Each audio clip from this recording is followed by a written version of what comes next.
we'll go over, we'll do the catch up again. I'll start here. Just to you look at your pictures and we'll go over last week. Will get us back up to speed. And then I think David might have a few slides too. Yeah. So same way we did last week, and then we'll get into the last pages of part one. We're almost gonna be starting part two. So depending on how much time, we have like 3 pages until part two. And then I'm gonna put up on the screen the main characters, the secondary characters, and the tertiary characters for part two. And then yeah. So took me up to Candace Arden. It's all the sugar I have. We know tonight. We'll use this. I had a long day. So with that. Yeah, so I'm still trying to catch up from the first night where through my presentation where I didn't get through everything. So basically where we stopped really was at the onset of the Younger Dryas, once again, which was global drop in temperatures of 8 to 10 degrees Celsius within 1 to 5 years. The onset of the Younger Dryas, again, 8 to 10 degrees Celsius drop in temperature within 1 to 5 years, go into almost full glacial for about 1,300 years. That's during the time when 120 megafauna, i.e. Animals that are over 100 pounds, like humans and other animals, 120 go extinct during that time frame. So put that in perspective, today there's about 120 megafauna in existence today, so roughly half of all the megafauna went extinct during this time period. Wasn't quite even across the world. North America lost approximately 70% of all the megafauna, and in South America was probably the hardest hit, including all species, not just megafauna. They lost last I heard was something like 85% of all of their animals in extinct during this time period. And so some of the stuff that we covered was that what scientists now believe caused this was multiple comet impacts into the ice sheet. Remember I showed the slide before where basically all of Canada was under 2 miles of ice during this time. Comet impacts into it. I guess the thinking is that would have thrown a lot of the meltwater, cold water into the oceans, brought up some of the ocean levels, and because of the cold water would have cut off the ocean currents that would bring the warm water up to the northern latitudes, cut that off, and that's what caused everything going through full glaciation, as well as potentially, we say we have multiple comet impacts, while probably also causing volcanoes at the same time, earthquakes, tsunamis, whatever else that's causing. They said they found the black mat layer that's basically full of soot. It was as if, compared to globally, it was as if every single tree in North America was on fire. That's how much soot is in that level. So there was some, obviously, great cataclysm that happened at that point, and most likely from the comet impacts. However, what happened at 11,600 years ago when we come out of the Younger Dryas, so we drop 8 to 10 degrees Celsius globally 1 to 5 years. And then 1,300 years later, 11,600 years ago, something happens and we come reaching out of there 8 to 10 degree rise in global temperatures in 1 to 5 years. Some think it could have been as little as 3 to 5 weeks. I think that's a bit too much. Be conservative, stick with 1 to 5 years. And that's because of all the ice core samples that they pull out of Greenland and Antarctica. They can, each layer that they analyze is roughly about 3 years. So they're looking at when did this temperature change happen. However, another theory on what potentially also causes not just the comet impacts, and what would cause this is called coronal mass ejection, whereas Dr. Robert Schoch calls it a solar-induced dark age. So I had a couple of slides that I'm just going to go over very briefly. A lot of the stuff that Dr. Robert Schoch has on his website is copyrighted. So I sent an email to Dr. Robert Schoch, and he replied back and gave me rights to use it. But he also recommended that I read his book first, don't just get all the stuff off the website. So I ordered his book, unfortunately, it just came in today. Oh, you should have said, send a book for my whole class. And so that's Dr. Robert Shaw. Oh my God, really? That's who you asked? And he said, yeah? Yeah. I always watch him on Ancient Aliens. Yeah. Well, remember Dr. Robert Shaw is, remember my first presentation, he became famous because he did, you know, previously, Egyptologists date the Sphinx to 2500 BC. And they had various reasons for doing that. One of the main reasons is that the dream stela located beneath, in between its paws, has part of the name of the pharaoh Khafre. So he said he was 2500 BC, so therefore he must have built the Sphinx. Egyptologists, or one of them, John Anthony West, didn't like that theory. He thought it was much older because it's basically, well, if I write my name as graffiti on a bridge and 10,000 years from now, someone finds my name on there, does that mean I built it? It's kind of the thinking behind that. Well, so what Dr. Robert Shaw is, he's a geologist, a professor at Boston University. And so it was 1991, John Anthony West asked him to come to Egypt and look at the enclosure, like you can't date the Sphinx because they've been continuously renovating it over all the history that we know that when Pharaoh talks about renovating it, they're renovating it today, so you can't really date it, and it's hard to date stone. So what he did was look at the quarry walls, because basically all the rocks that was dug out from around the Sphinx, and that was used to make the what's the temple, I think it's called the Temple of the Valley, in front of the Sphinx, and then as well was the pyramid. And so what he noticed was that there was water, that the erosion on the walls was created by water. It was not, they theorized it was just from wind and sand, even though the majority of the Sphinx's existence that we know of, it was buried. And I think when Napoleon first got there in the 1800s, it was only the head sticking out. They hadn't taken the rest of it out. And that's how it was most of its time. So the problem with the water erosion is that the last time there was enough water in this area of Egypt to create that type of water erosion was 9,000 years ago. So therefore, the Sphinx must be older. It had to be older in order for there to be water erosion. Plus, it's either whether it's through mega floods, whether it's just through natural rain, might date it much later. And it actually kind of makes sense that it may have actually been built during the age of Leo, because this is a marker. So it marks, it's perfectly due east. So on the morning of the vernal equinox in spring, the sun rises directly over the head. If you stand on the back of the Sphinx, it rises directly over the head of the Sphinx. So it makes sense that if you're looking at constellation Leo, which was approximately, I think, 12,000 years ago, but it's a lot further in that age. As well as the head is completely out of proportion to the rest of the body. So Dr. Robert Shaw believes that the head used to be a natural line, and then in maybe dynastic times it was recarved, and that's why it's so out of proportion. So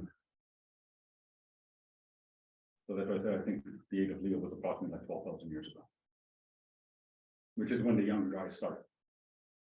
Dr. John Anthony West said he believed it was even older than that. It went back one whole other procession. So 12,000 years plus another 25,920 years, which is one age. And in that time, that's when there would have been all this water. Yeah, what was why? Because during that time, 9,000 years ago, that part of Egypt was green. It wasn't desert. Oh. So they, you know, and that's why they can say, well, it has to be older than 9,000 years because, you know, for the last 9,000 years, it's been desert. So there's not enough water to create that type of erosion. Dr. Robert Shaw also did some work at Göbekli Tepe. I know it's covered in here. One of the ones that we looked at before was, I think it's enclosure D. It's like the central pillar, and it looks almost south outside of the enclosure, like a circle, but there's an opening and it looks in a certain direction. And Dr. Robert Shaw believes, and like similar to, we also did work in Easter Island, how they have that same long skinny fingers. That as well, if you look at it, so that the arm, and then it looks like a dog or something that's carved into it under his arm. And because of very thin waist and everything, Dr. Robert Chalk, and the way it's looking at that time, remember Göbekli Tepe, they know, was intentionally buried around 11,600 years ago. But when that last event happened, that's when it was intentionally buried. So they don't know really how old it is. But around that time, he was able to date it. He believes that it would have actually been looking directly at the constellation Orion. And that this is a representative of the constellation Orion with skinny waist and everything. So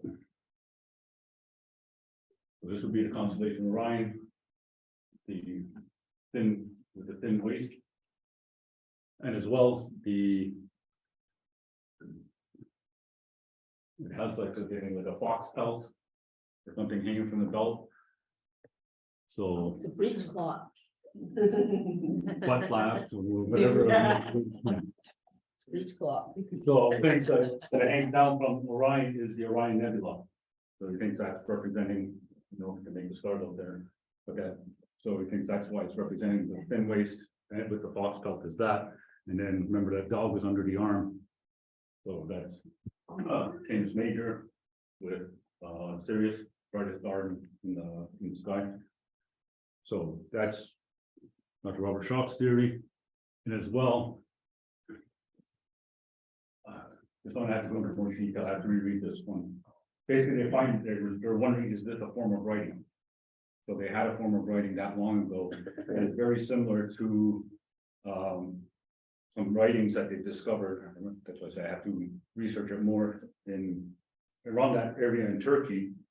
And if so, he thinks that this would read the God of gods on it. So, but as I said, I just read his thing online real briefly. I have to go into more detail on that one. The age symbol, for those of you that have done it, may have watched it or researched or seen it, are very common in the ancient world. The one I can think of is the Kumupunku or Tiwanaku. I mean, it's basically one big site, but in Bolivia, because they have those giant H blocks. Oh, There as well. So is that meaning something? We don't know, but there's speculation that it could be that. And of course, Orion, god of gods, is also associated with Osiris. So that's how they're kind of piecing that together. So Dr.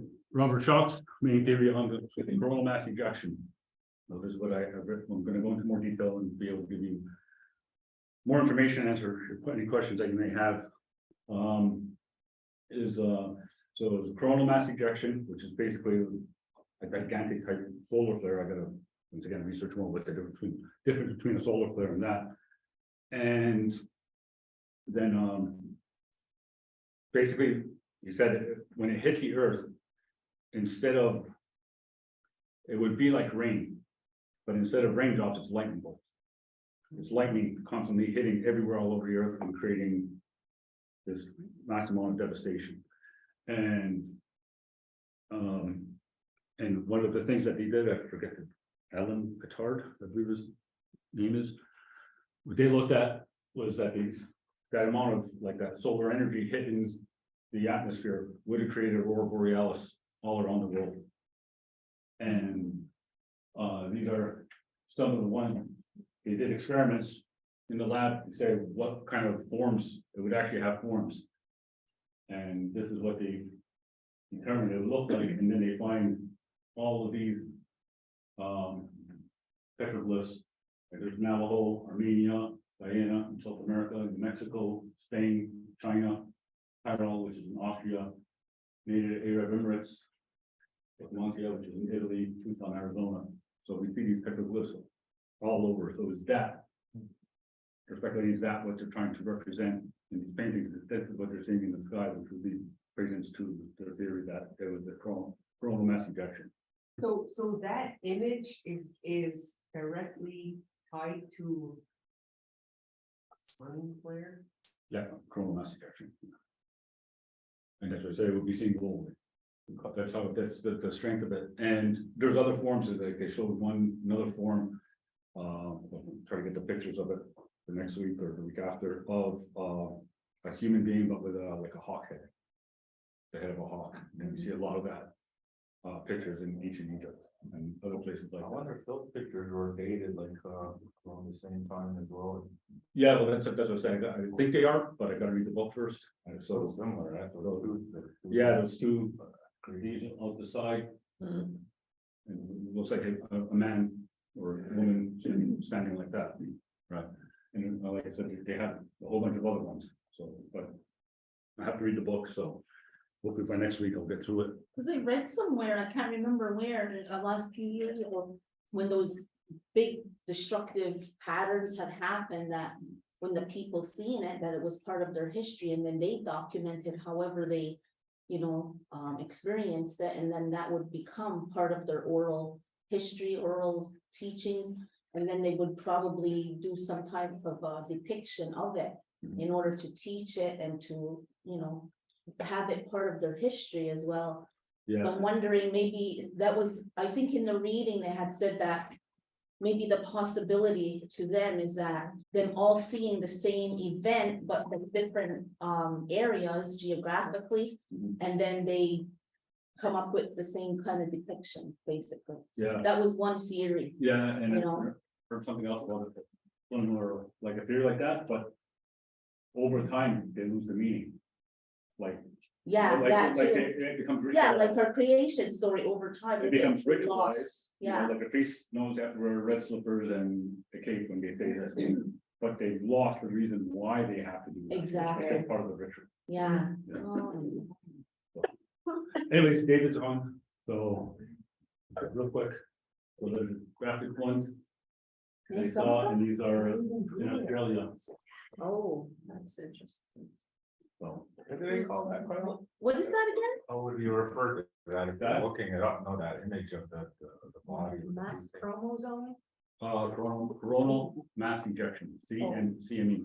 Is it And there's, one like I said, word? there's a difference between that and a solar flare, and I have to look back at what exactly is the differences between the two. Because we get hit with solar flares all the time. Mhm. Yeah, A CME is. So, Right, David? Hi, I'm so glad to be back with everybody. I hope everyone's doing well. And that sounded very interesting what Kyle, you were talking about when I jumped on. And I really am convinced that catastrophe is part of this story. I did prepare some discussion of 4 parts of the creation story that we heard last time. you want me to do like last week? I'll start off and then like whatever the slides I prepared, and you can come on and. Yeah. correct me. Of course,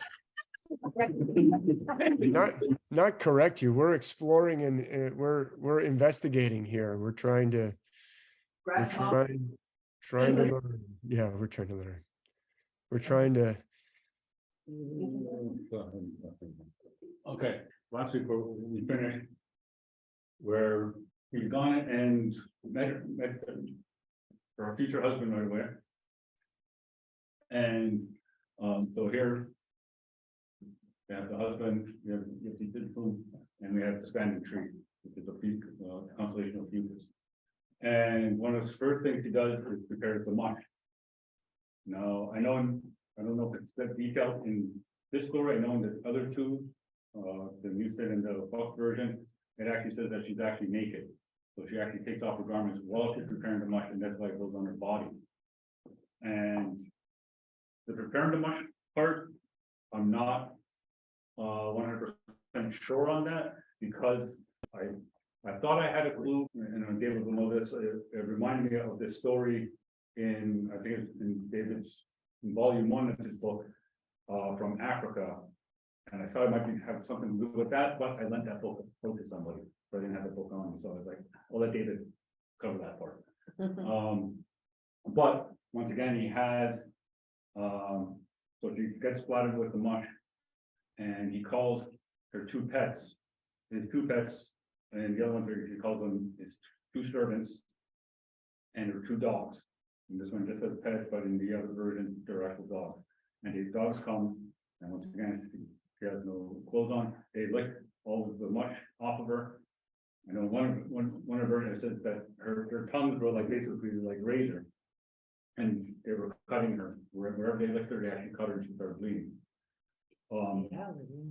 So I believe that being represented by the constellation Scorpio. Scorpio, as David had noted before, can sometimes be seen as subservient dog. There's also Lupus just below it as well, but I think as well, one of the issues is that, once again, so she's bleeding. And this part of the Milky Way, which is the widest part of the Milky Way, and in some mythology, that part is depicted as a pool of blood. So you have the dog and potentially the pool of blood, and that's why she's bleeding. And then this also reminded me, this is from the myth, I forgot. Artemis, thank you. So Artemis, so we have Sagittarius, right? And he's in the form of, as you can see, go back. In the same form as Scorpio is. And as well, you can see he's being ravaged by the dogs. So that's where I kind of drawing conclusions, thinking maybe that this part of the story is talking about this constellation. Then from there, what happens is he tells her they're playing lacrosse over there, in the field over there. They're playing lacrosse. Don't when you go by there, don't talk to anybody. And she brings water, and one of them asks for a drink of water. It's in Yawa. She says yo, and then she gets in trouble and has to go back and get the water. So I think that what you call here is called the square Pegasus. So that's sometimes depicted as a city with a wall around it. Could be a garden, like a Garden of Eden. Could also be a vineyard, so a type of field. So maybe potentially this is the lacrosse field that they're talking about. And then, once again, this is just speculation on my part. Perhaps two constellations of Perseus and Andromeda are playing the lacrosse players. On Andromeda, it usually doesn't have that little hook at the end, that little net, but there are some stars there. And I figure if David can draw 7 heads on his Scorpio, I can. And then Jitsu is carrying the water, so the Aquarius. As you can see that she's carrying a bucket of water with the streams of water coming out. And of course, the water, Milky Way playing the role of the river as well, where she would get the water from. So what happens when she goes to her mother's, and then on her way back, once again, he tells her don't to speak to anybody. And first person says something to her, he ignores him, and he shapeshifts into a fox. Second person comes along, second man, he tries to talk to her as well. She just keeps going, ignores him. He shapeshifts into a wolf. The third person she comes by is her husband, and he tries to stop her as well, but saying, I missed you, whenever I came check on you, I was worried about you. She ignores him, keeps on walking, and he shapeshifts into a bear. So I'm just speculating, of course, at this part, there's that one constellation, it just looks like a line, but it's actually a constellation, I think it's pronounced Valpulka. It's usually associated as a fox. So potentially that could be the fox. And then with the wolf, you have constellation Lupus right there. And so it could be the wolf, or this could be the fox. And once again, Scorpio being like a dog wolf type creature, also that could be the wolf. And then finally, like I said, her husband shapeshifts, and what's right above the constellation Boötes is Ursa Major, the Great Bear. So, and that's right above him there. So, and I think where am I? Well, I think okay, just the last one, and I remember mentioned that she had to pack the basket with the wedding bread. And in the other versions, they specifically said the basket with the forehead strap. forehead shot backwards, so kind of carry your forehead. So usually in some mythologies, a basket is usually played by the constellation Libra. So, and I believe Where's the Libra? It's that green. Oh, okay. yeah. So I think and that's pretty much what we caught up to. And of course, if you notice, they how to really sleep.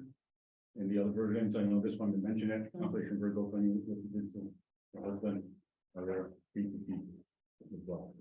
So. Okay, great.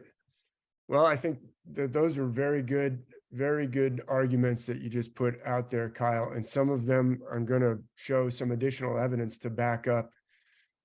Some of those, maybe some I'll have some slight differences here and there, but really we're investigating right now. There are some places in the myths where there's 2 or 3 pieces of evidence and we can be pretty confident.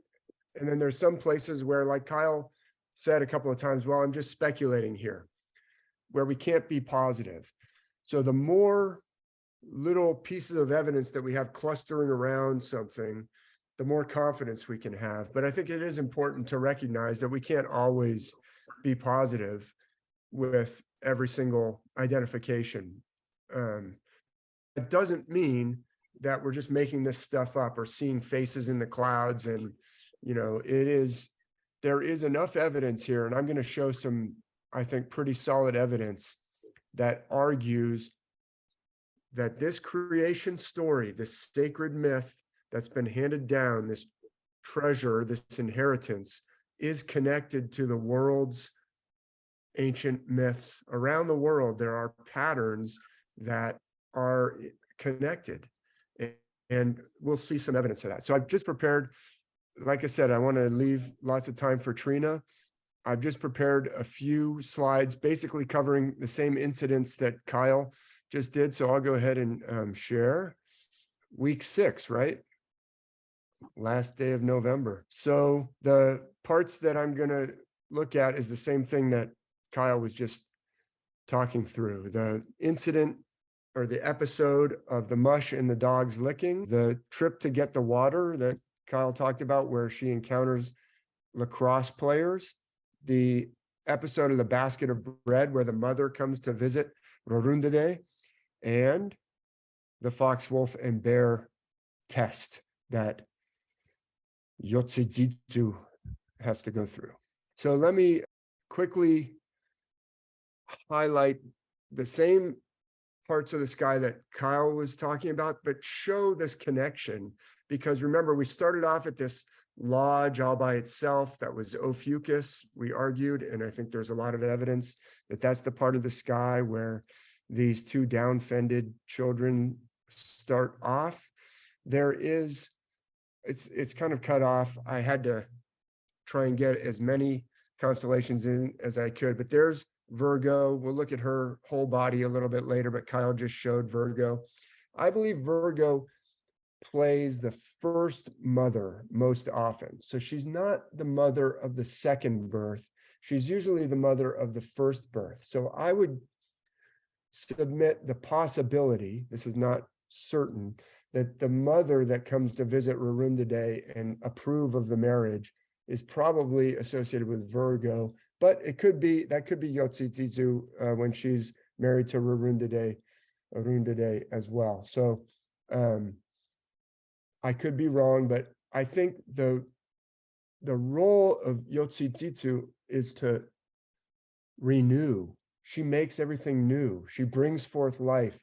The second birth, the spiritual birth, is more often associated with Sagittarius, a few constellations after the sun goes through Virgo or after the moon goes through Virgo. The passage of the sun and the moon and the planets goes through the constellations of the background stars of the zodiac in the order that I'm pretty much going to show them here. So starting with Virgo, that's that first birth, the descent into the lower half. After that, I'm just going to highlight the outlines in order, is Libra.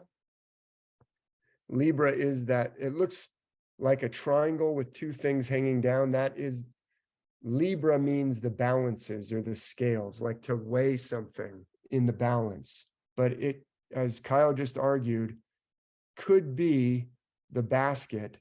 And I'm going to show some evidence that in myth, Libra is often a basket. After Libra, I already had Scorpio up. That was a mistake. It should just be coming in right now. I'm trying to go in order here. But after the sun and the moon and the planets on their path, after they go through Libra, then they move through Scorpio. You can see right underneath Ophiuchus, Ophiuchus standing on Scorpio is important in many myths. That's a pattern that we can be confident about. When we see someone standing on a serpent or bitten in the heel by a serpent, things like that, there is so much evidence that Ophiuchus and Scorpio are seen as a heel standing on the head of a serpent, that's a very important piece of evidence and part of the sky that we'll see. I'm highlighting it now because I'm going to bring it up in a minute. After Scorpio comes the beautiful form of Sagittarius, often a beautiful young woman, not always female. There's places where all of these different constellations play different gods and goddesses. Kyle showed that picture of Artemis slaying Actaeon. Artemis is the goddess of the hunt in ancient Greece. She has a bow. She's associated with the moon. She has a twin brother, Apollo. He's also an archer. He's more associated with the sun, but he is her twin. And I can show evidence that Apollo also lines up with Sagittarius, which makes sense because Artemis and Apollo, they both have a bow. They're both twins. And I can show you Greek artwork where Apollo is in the position of Sagittarius. Anyway, there's Sagittarius. That is often associated with the second birth, the renewal, the turning of the year. It's right there at the Milky Way, the birth canal. And I would suspect, if I just had to guess, which one would Yotzitsitsun be associated with, Virgo or Sagittarius?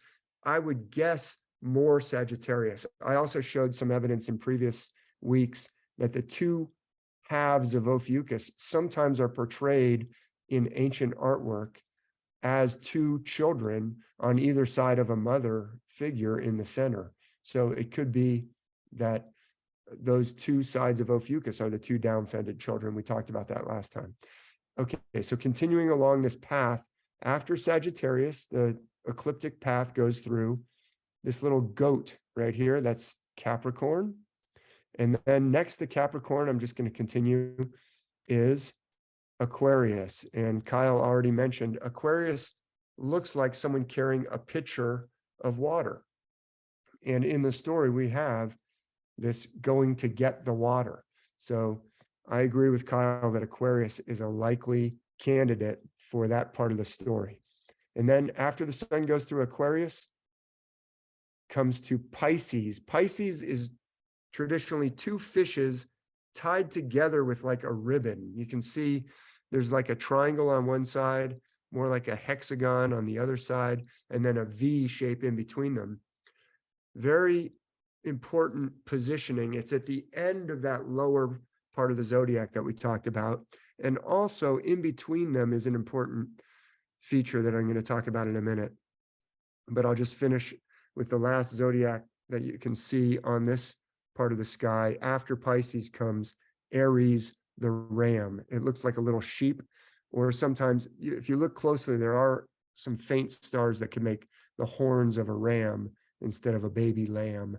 But when you run into sheep or when you run into rams in myth, a lot of times that will have to do with Aries. So in between the fishes of Pisces, I'm going to draw this outline of a square right here. It's called the Great Square, and it really is large in the sky. It's up right now. Here we are at the end of November.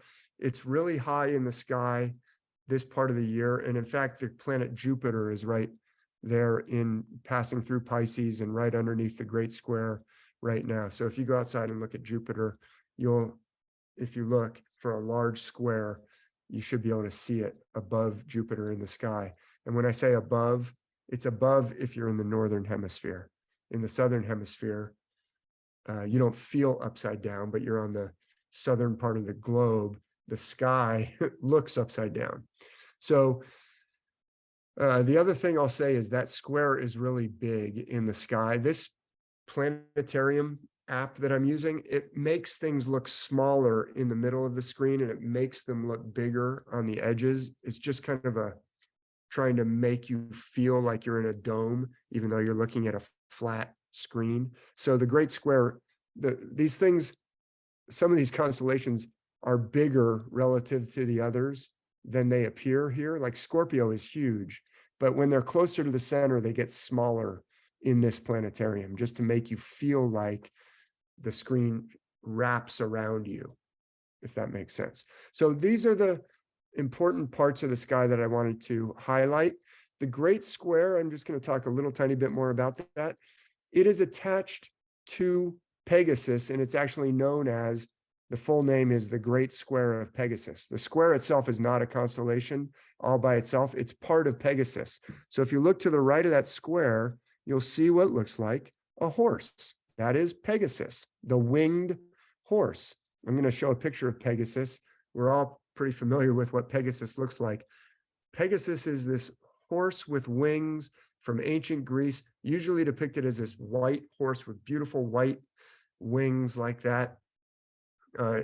In the Greek myths, Pegasus comes out of the neck of Medusa after Perseus cuts off the head of Medusa. The winged horse springs out, and I'll show you how you can see that that's also celestial. Right on the other side of the Great Square from Pegasus is the beautiful constellation of Andromeda, and it looks like it's a female figure. Sometimes it's an angel. Andromeda plays an angel. Ophiuchus plays an angel in the Bible, in different Bible stories, but you can see how Pegasus could look like it's coming out of the neck of Andromeda. And you might say, wait a minute, Medusa, it's not Andromeda. Well, Andromeda, the constellation, it's named that. It doesn't mean that it doesn't play all kinds of different figures. Just like the constellation Hercules, I showed, even though the constellation has the name of Hercules, and yes, it does play Hercules in that particular myth, the constellation Hercules also plays Zeus. So Andromeda, the constellation, yes, it plays Andromeda in that myth of Andromeda, where Perseus rescues her chained to a rock, but it also plays the beautiful Medusa. She was a beautiful woman until Athena turned her as a punishment into this monster with snakes coming out of her hair, and Perseus cuts off her head and Pegasus springs out. So that Great Square is very important in myth. And as Kyle said, it sometimes plays a city. It also sometimes plays a game board or a playing field. And I'm going to show some evidence of that to back up that argument, because Kyle made some great arguments about that could be related to this lacrosse game. And I didn't think of Andromeda as a lacrosse player, but that's a great connection that Kyle suggested. So we'll continue. I just wanted to familiarize yourself with, or everyone, with this part of the sky, because I think Yotse Tziso starts off near the lodge, maybe next to Ophiuchus, maybe she's Sagittarius, but then she moves over to get the water. And like Kyle said, when she's going that way, she might be associated with Aquarius, and that's where she runs into the lacrosse field. So let's take a look at these different parts of the story. The first one is the mush and the dogs licking. I'm not going to spend too much time on it. Trina gave some excellent analysis and insights into that it probably has some connotations of sex. This is like the first time when you go to Arundade's house, this is going to happen. He's going to tell you this, he's going to tell you that, and then you're going to have to, be strong. And so there's some sexual aspects to that story for sure. But there are also some celestial aspects. We looked at this before, and Kyle pointed out, hey, look, it's a basket. I pointed out that this is an example of this pattern of a central figure with two animals on either side. Remember, he had very large dogs and they licked her off. So she may be actually associated, during this part of the story, with Ophiuchus. I'm not positive, but there's definitely, this is from 2500 BC, very ancient. There's definitely an association with an Ophiuchus figure, and I've shown evidence that this is related to Ophiuchus, where there's two large animals on either side. They're not always dogs. This looks more like leopards or jaguars or something. It would be leopards if it's in Iran. It would be jaguars if it was in the Americas, but those look like big, dogs with their heads downward. Sometimes it's horses, sometimes it's lions, but we also looked at this one. Look how the heads are downwards again. These are kind of like lion looking figures. This one's from the Greek island of Naxos. And there's, those big headed figures there. And I showed how this is also associated with the tree. We looked at this on the last time. I did want to say, I put this in actually while Kyle was talking about the mush that splatters her and gets all over her. And she's like, in some versions of the story, it even says that she's naked and she gets spattered or speckled with mush. Now, this is a Bible story. I just want to point out, it's a famous and important Bible story. I spend a lot of time on it in my Celestial Bible Tour video course that I made, where I talk about this whole episode of Joseph and his brothers in the book of Genesis. Joseph has a famous coat, and it makes all his brothers jealous of him. And it's called the many-colored coat. Joseph and his many-colored coat, his coat of many colors. His father gives him this coat because he's like the baby of the family, and they're all jealous of him. We looked at him earlier as well, and they decide we're going to kill him. And then they say, like, one of the brothers says, no, let's not kill him. Let's just put him in this ditch. And then the other brothers sell him into slavery in Egypt. The speckled coat, or the variegated coat, this is actually a pattern that's found in myths, not just in the Bible, where there's like speckling, or even in some myths from China I found. And look at Joseph here. He's the kind of half naked one. He's got his hands like folded. And I've argued, and over his head, the other brother, he's got a hand gesture that actually I can show relates to the horns of Capricorn. These Renaissance painters, this is from a painter named Damiano Mascagni. I don't know if I'm saying his name right, but he lived in the 1579 to 1636 is when he lived. These painters in that era would sometimes put hand gestures that relate to the different zodiac constellations. That's a Capricorn sign over his head. He's the constellation right before Capricorn. In this case, I'm arguing Sagittarius. And Sagittarius, the constellation itself, looks like it's got a coat made up of many pieces. I don't know if this proves the speckling with mush might be that Yotzitsitso is associated with Sagittarius. I'm not positive. Here's another one from the 1100s. Notice again, Joseph, now he's got a colorful coat. In the other one, he was kind of naked. But look, a speckly coat, a multicolored coat. There was a famous 20th century adaptation called it the Technicolor coat of Joseph. But see how his hands are crossed? See, Sagittarius, the bow shape can also be folded hands in prayer, or even hands that are tied together with a rope. He's being sold into slavery by his brothers. And actually, that's a Scorpio figure over there on the other side with the whip over the horses. And putting the coins into a cloth that's held in between two hands. What cloth might be held in between two hands? That would be Pisces. Pisces, the square in between those two fishes of Pisces. The square of Pegasus in between the two hands are the two fishes in this case. So this is like from the 1100s, a painting of that scene. So I just put that in. Maybe the mush and the dogs licking are related to those constellations. I'm going to say I'm not positive, but there are some patterns in myths around the world. But let's move on to going to get the water. And as Kyle argued, Aquarius immediately is a suspect if we're going to fetch water. Like, why is it that she has to fetch water? Well, she goes over to fetch the water, and it's a test. Warunda Day says, now, if anyone talks to you, it'd be good if you don't say anything. And of course, at that point, the lacrosse players are very sweaty. They see the beautiful Yotsitsitsu coming along, and they say, I'm thirsty. And they go over and ask for some water. So she moves from the region of Ophiuchus and Sagittarius over to the ball field, and we can suspect that that's Aquarius with a pitcher of water, and the ball field, the lacrosse field, is, I'm in agreement with Kyle, very likely associated with the Great Square.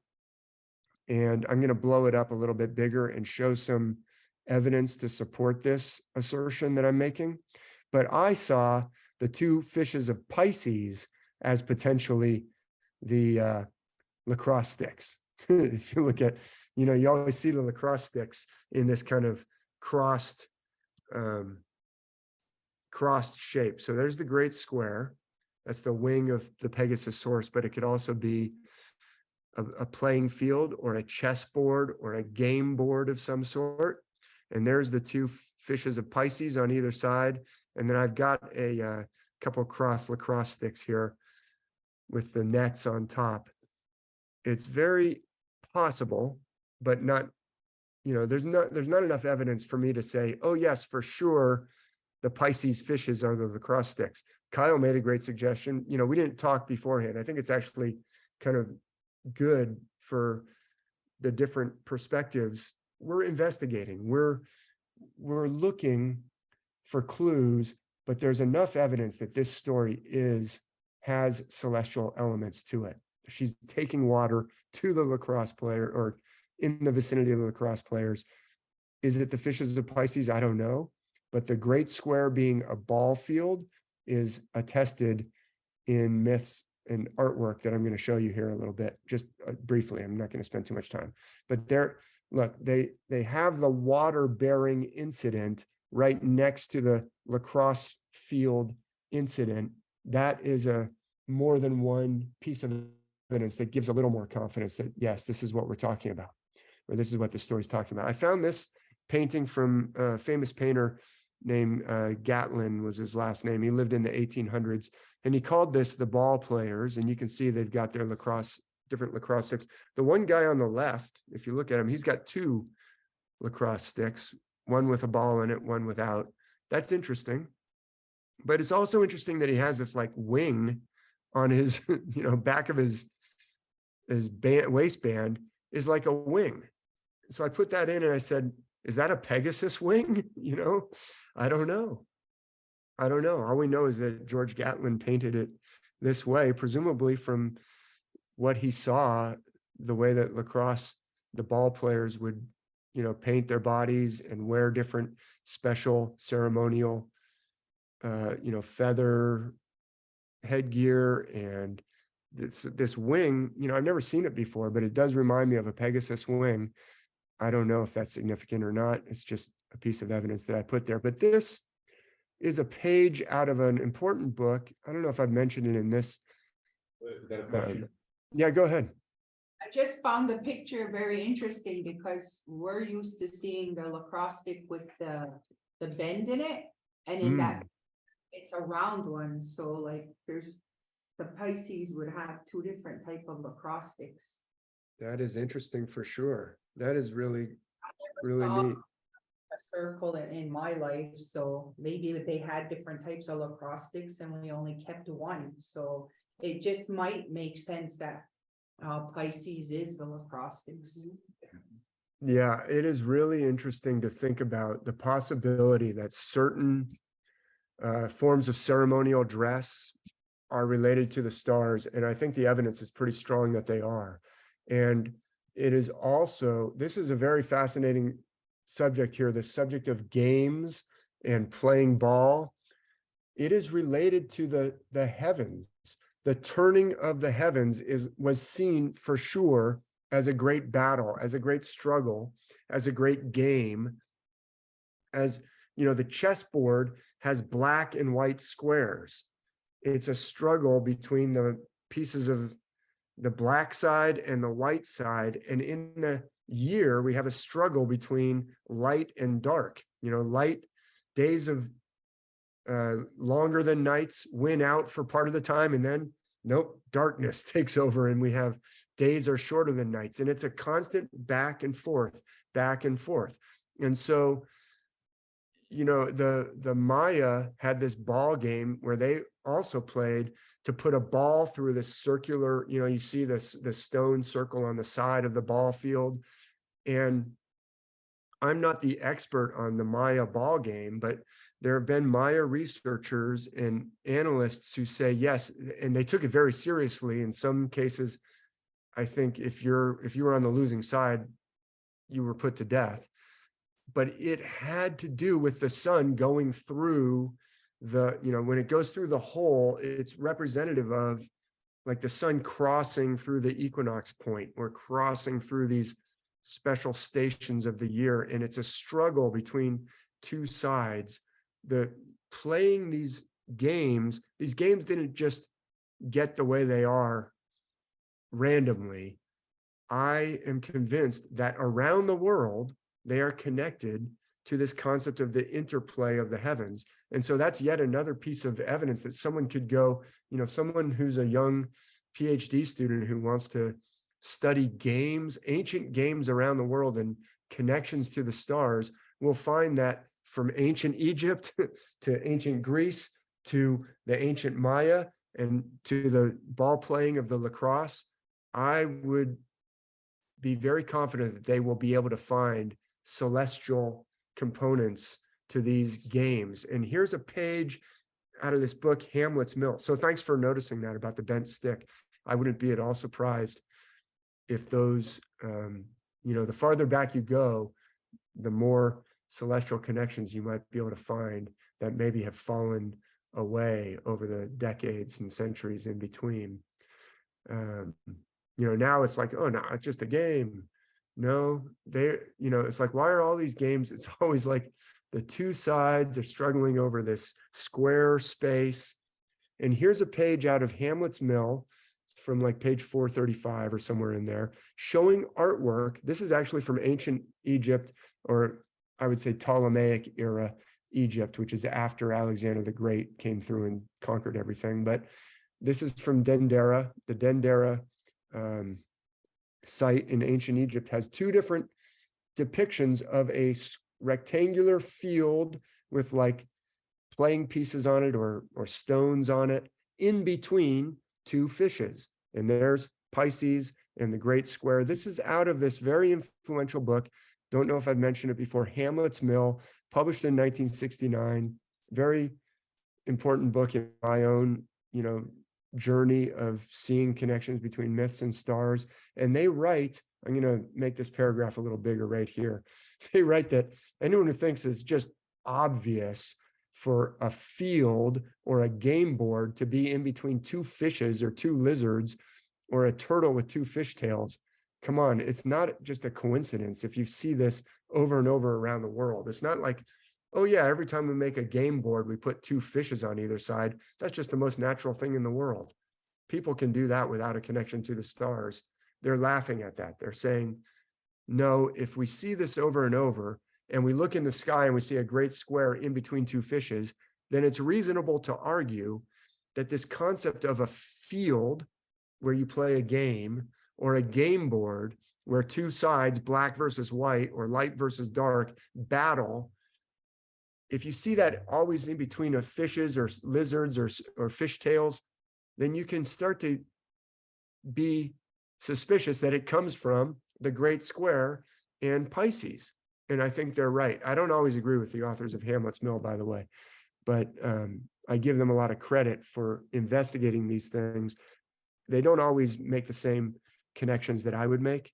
And I've criticized some of the things that they've said, but in overall, the big picture, I agree that they have discovered very important patterns showing the presence of this system around the world. So here they show a few more examples. This is from Africa, from the Guinea coast of Africa. And here, I don't know if you can see it, but there's two like turtle or lizards, there's one head there and the other head there, and where their bodies cross is like a cross hatching, just like a chessboard. So it's like, again, the two lizards or two fishes in between is a chessboard. And they show two different examples of that from Africa. I don't know if you can see it. It's a little bit small, but we're recording it so you can, find it on your screen and zoom into it if you want. But here's one from the Americas. And they don't tell us where from the Americas. It's a little frustrating. And they just say, this picture comes from the New World. Well, as Graham Hancock has pointed out in his most recent book, America Before, it may be that the most ancient culture and civilization started in the Americas. So it's kind of biased to say, oh, there's the New World and the Old World. It's like, well, from the point of view of the Europeans, maybe, but anyway, they say this comes from the New World. They're talking about the Americas. Where this dish came from, I don't know. Maybe it's Hopi, maybe it's Zuni.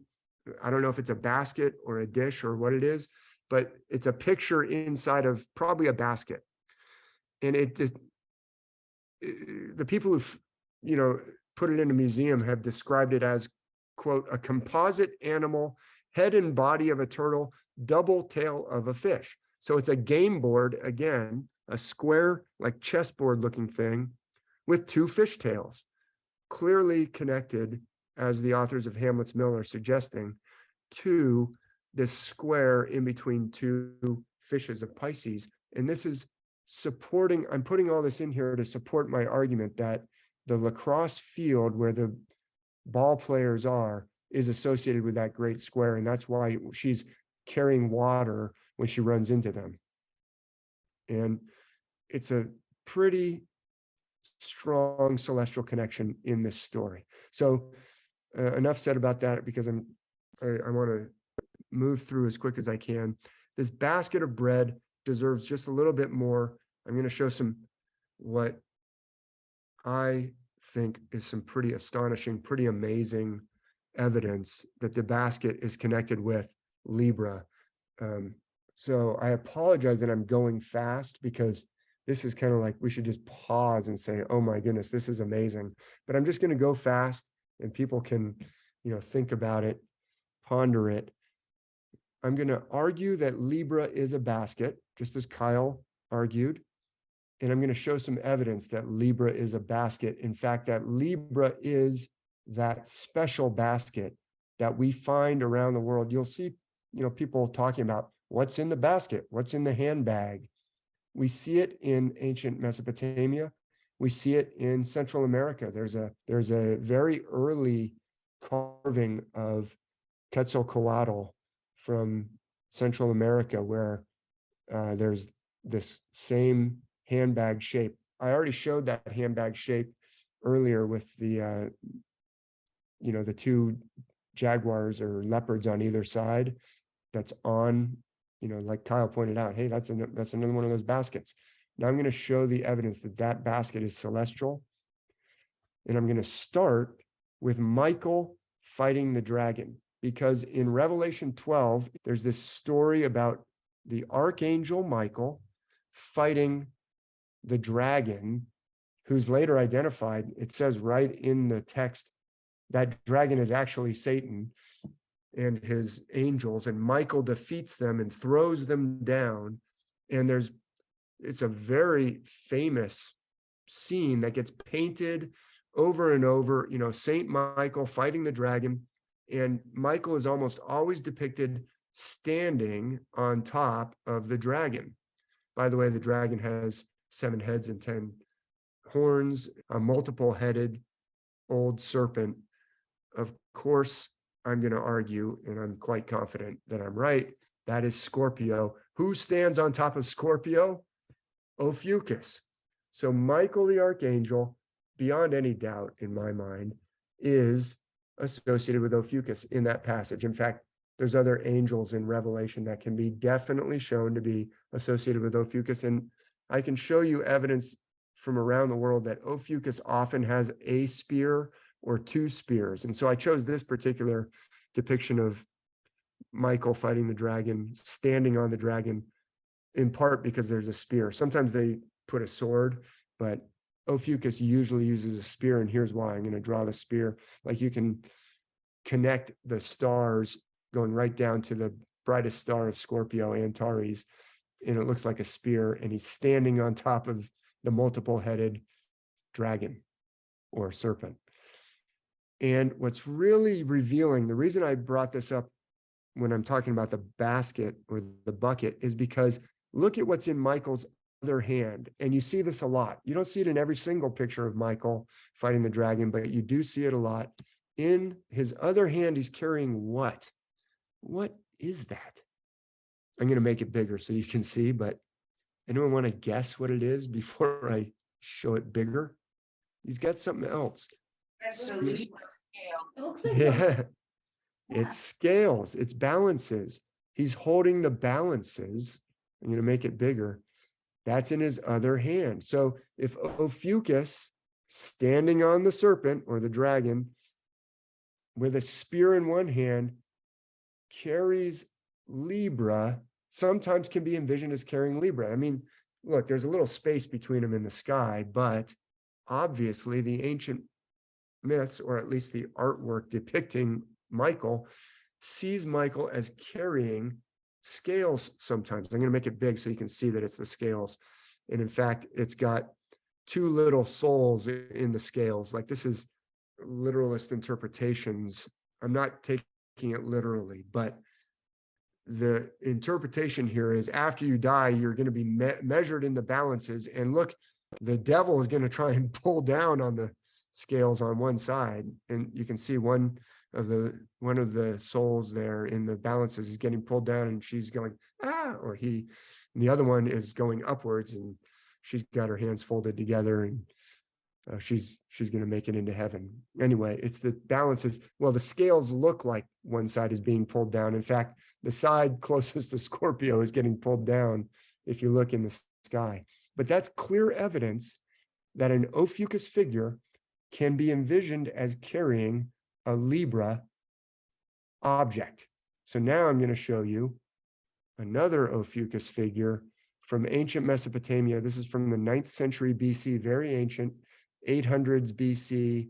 It's from the palace in, I think, Nineveh. I could be wrong about that, but this is, I have argued, I'm not going to spend too much time on it, clearly another Ophiuchus figure. Ophiuchus figures sometimes have wings. We saw that with Archangel Michael.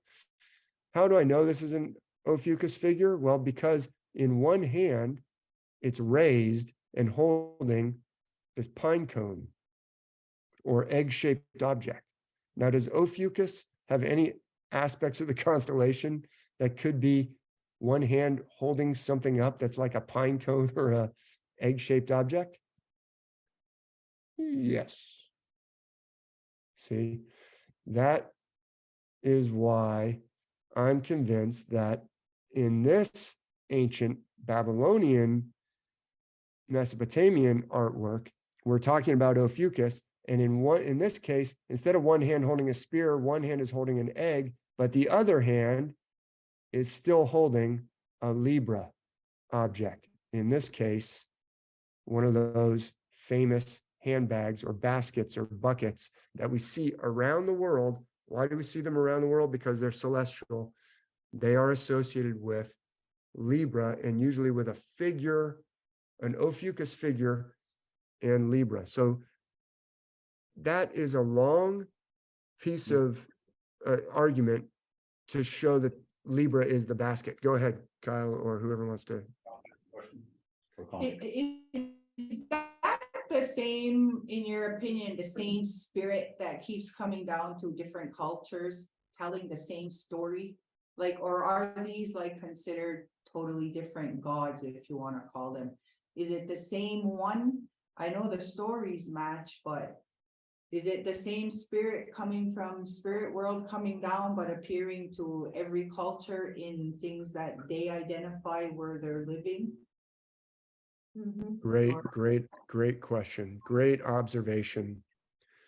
So I agree that Ophiuchus is representative of that figure.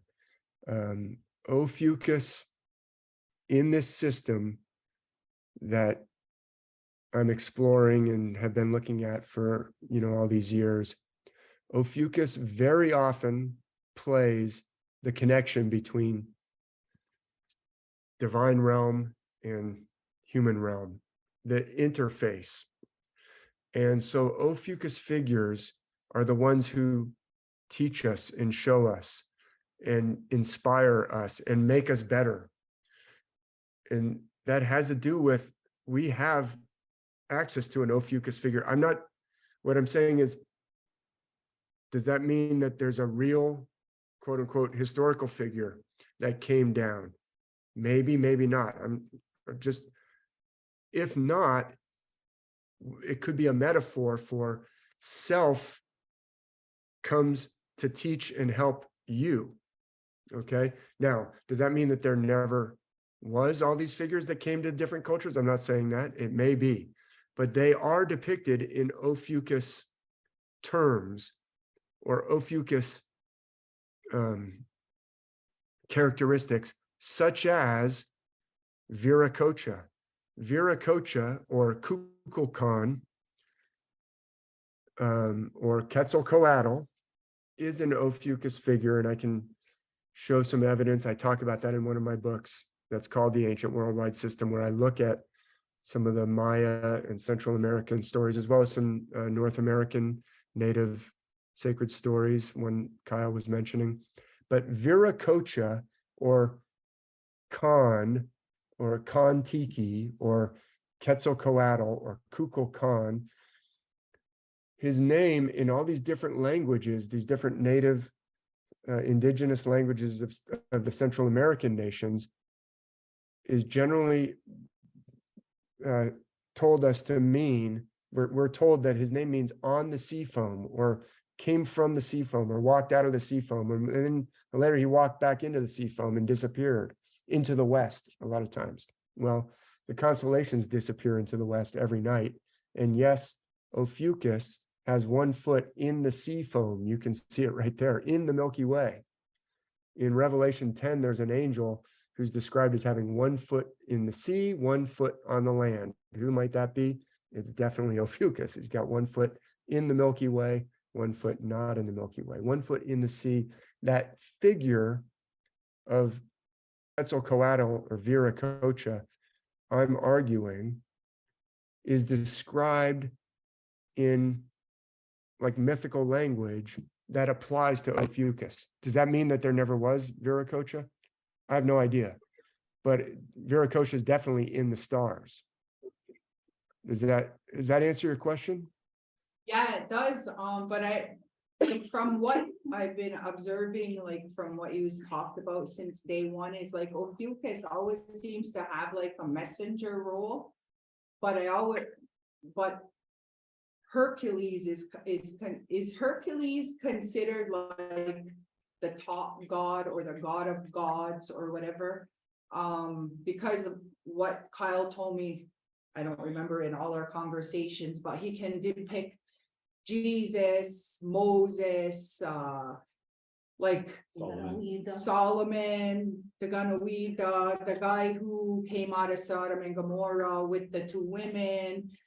But when they talk about Hercules, and I've studied like a lot of different religions, and so I'm always paying attention to what they sing in their songs and what they're talking about. And just on the way back from Six Nations this week, I heard them talking about God in the song, and they were describing him as having a lightning bolt and that he was going to come down with his sword. And I thought of Hercules right away. So from what I'm looking at, like Ophiuchus have like the creator or a supreme god that's above all of the other signs. So those are really great observations. Who is that? Is that Rhonda or? Who's it? Yeah, good observations, Rhonda. I agree with you. So look right above Ophiuchus. Can you see that that's Hercules right above Ophiuchus? The arrow, that curved arrow is cutting right through his waist. I didn't outline Hercules here, but You can probably see that. And that Hercules plays the most powerful God. Hercules doesn't play Jesus. Who is Jesus? Jesus is the what of God? Son. You're the Right. son. The God of the Bible is associated with Hercules. Jesus is the son. Jesus is descended from Hercules. Who's Jesus associated with? Who's descended from Hercules? Who's the son of God? Ophiuchus. Look, there's Hercules, look above Ophiuchus. That's God. Who's his messenger or his son in the Jesus? Jesus is the son, is associated with Ophiuchus. Hercules is associated throughout the Bible with the God of the Bible, the Father, the one who is a whirlwind, comes in a whirlwind, sends wind, sends storm. And so when you were mentioning Six Nations God, who's described as having a sword, having lightning, that's a Hercules description. The messenger, Moses, is not God. Moses is Ophiuchus. So it's a very good question. The one who goes between us, if we're the one that connects us down in the zodiac band with the heavens and the divine realm, and that God with the lightning bolt. There's different gods, but the storm god, what's the one that interfaces? What's the one that connects us? What's the one that's the path in between them? Ophiuchus. Ophiuchus is our connection. Does that make sense? Yeah, because you have Muhammad, right, in the Quran, and then you have the Buddha. The Buddha they- is Ophiuchus, They don't have. and a I can God. show that. Ophiuchus is the Buddha, and I can show it. And there's yeah, so great observation. Yes, I show a lot of evidence in when I dive into the Bible. I got this course called Celestial Bible Tour, and over again I show that the God of the Bible, the Father God of the Bible, is associated with Hercules. There's no doubt. So yes, great observation. I went through all this to mainly show Libra is the basket. And so this episode of the basket between the mother and Arundhate, there's Libra.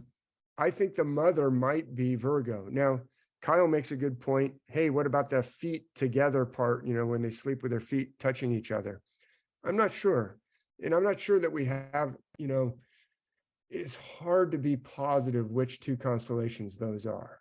It's hard to be positive because remember I showed you Andromeda. She's not on this one, but her feet point towards Perseus, over by the ball field, over by the Great Square. So I'm not positive what that is about the feet touching together. It could even be, you could argue like Ophiuchus and Sagittarius, maybe, their breath coming together. Look, there's the Milky Way in between them. It's like a mist.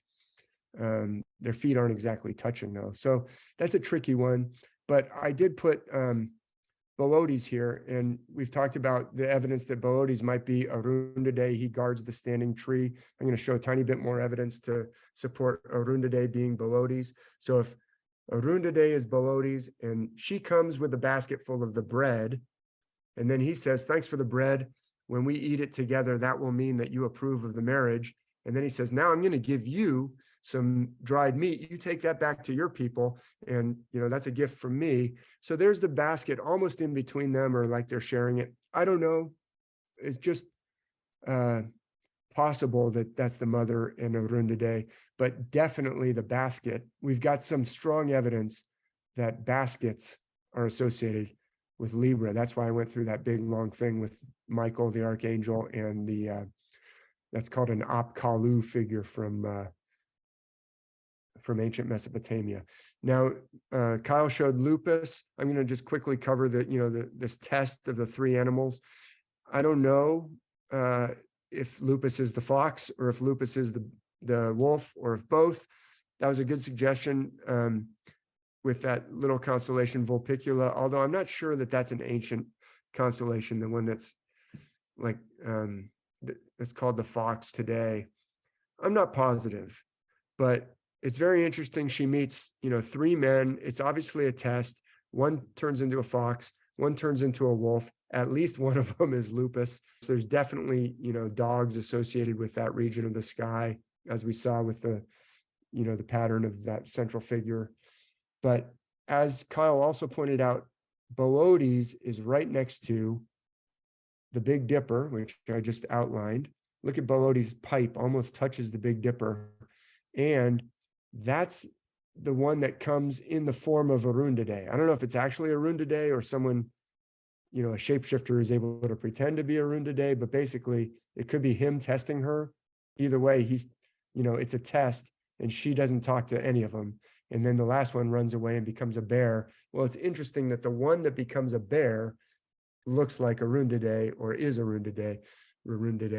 And that is, I'll outline the Great Bear. Kyle also showed it. I totally agree. And what's really interesting is Boötes has a bright star, the brightest star of Boötes. I'm going to point to it. Oh yeah, Great Bear, also called Ursa Major. It just means Great Bear in Latin. Boötes has this bright star called Arcturus. Actually, there's a little saying, if you follow the arc of the Big Dipper's handle, it arcs down and points to Arcturus. It's in the hip of Boötes, the front hip of Boötes. I'm going to point to it here. It's a bright star. It's orangish in color, and it's called Arcturus. It actually means the guardian of the bear. So it's interesting.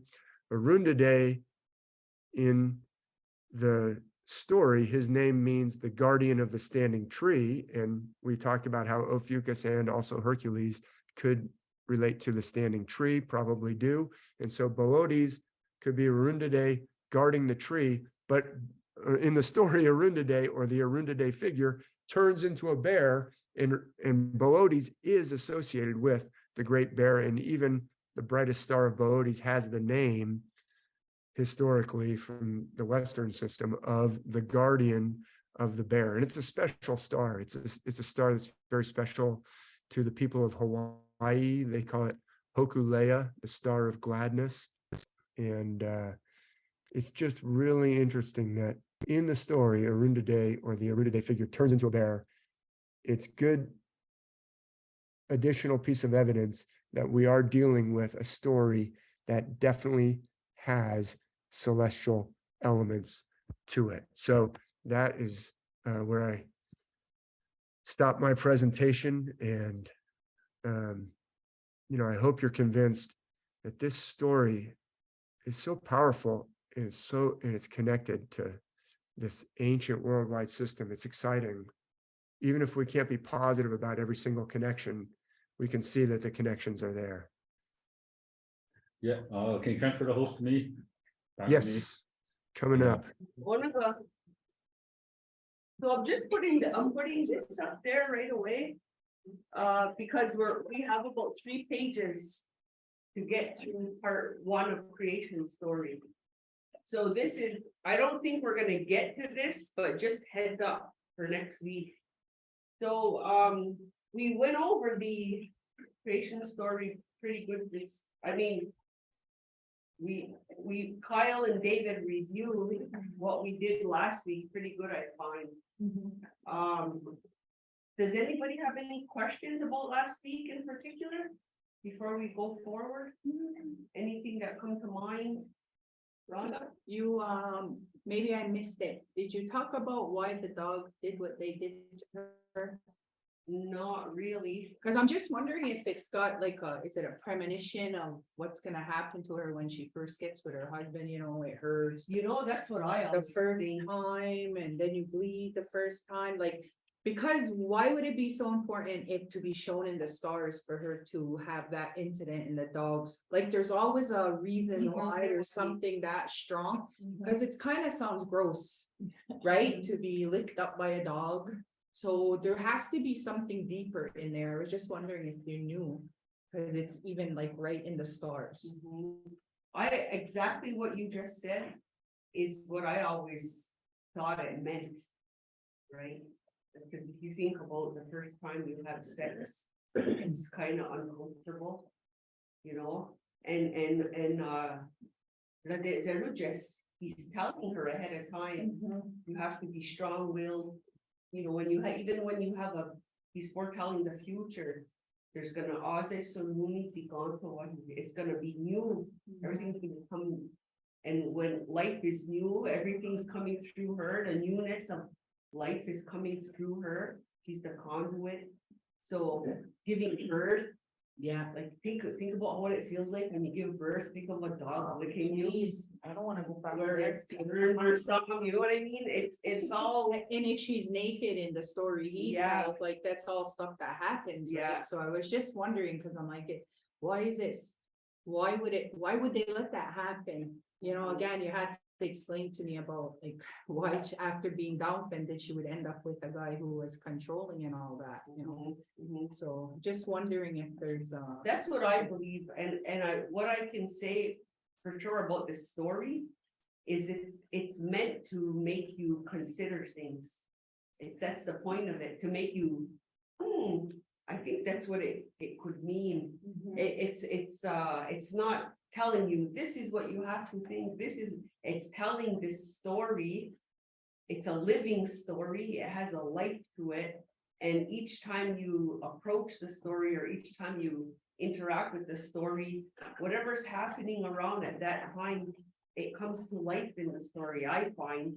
And so when that part of the story, when one looks at that part about the dogs and the discomfort, the mush making, it is reminiscent of the first time you have sex, the first time or not first time, but if you have a baby, bringing forth life, it's discomforting, but you have to be strong-willed in order to do it. So to me, it's the nature of the story it's meant for us to think about it and come up with our own understandings of what it means to us in our life at the time. Yeah, because even just now, sitting here, everybody, we all had different experiences. The women who gave childbirth, right?